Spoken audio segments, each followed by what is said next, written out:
పిఠాపురం నియోజకవర్గంలో పార్టీ నాయకులు కసిగా పనిచేసి పవన్ కళ్యాణ్ ను గెలిపించుకుంటామని తెలుగుదేశం పార్టీ నాయకుడు వర్మ అన్నారు. వైసీపీ అభ్యర్థి వంగా గీత దొరబాబు నియోజకవర్గానికి చేసిందేమీ లేదన్నారు. ఏలేరు ప్రాజెక్టు నీళ్లు తాండవకు 3 టీఎంసీలు తరలించేందుకు వైసీపీ కుట్ర పన్నుతోందని ఆరోపించారు. నియోజకవర్గంలో ఇంటింటికి వెళ్లి భారీ మెజారిటీతో గెలిపించుకుంటామని వర్మ ధీమా వ్యక్తం చేశారు.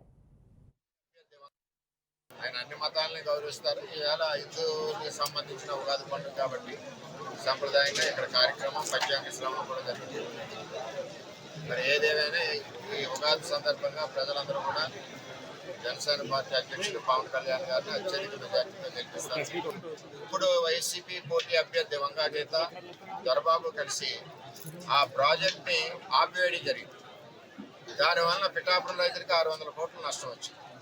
దీన్ని కూడా చంద్రబాబు నాయుడు గారు పవన్ కళ్యాణ్ దృష్టిలో పెట్టాము, ఇతర దృష్టిలోని పవన్ కళ్యాణ్ గారి దృష్టిలోని ఉమ్మడి ప్రభుత్వం వచ్చిన వెంటనే పురుషోత్తపట్నం మళ్ళీ ప్రారంభం అవుతుంది. ఏలేరు ఆధునీకరణ కూడా పక్కన పెట్టారు, పనులు మొదలెట్టింది. అది కూడా మళ్ళీ ఉమ్మడి ప్రభుత్వం వచ్చిన వెంటనే ప్రారంభం అవుతుందని చెప్పి మరి పవన్ కళ్యాణ్ గారు మేము మాట్లాడుకోవడం జరిగింది. అన్నిటికంటే దారుణం ఏంటంటే ఇప్పుడున్న గీత గారు దొరబాబు గారు కలిసి 750 కోట్ల కాంట్రాక్ట్ ఏలేరు ప్రాజెక్ట్ నుంచి 3 టీఎంసీ నీరు తాండవాకి తరలింపుకి ఇతర సంతకం పెట్టారు. అంటే పిఠాపురం రైతాంగం యొక్క హక్కుల్ని, పిఠాపురం రైతులకు రావాల్సిన నీరుని, 3 టీఎంసీ నీరుని కూడా 25 కోట్ల కాంట్రాక్ట్ కమిషన్ల కోసం వాళ్ళు తాండవ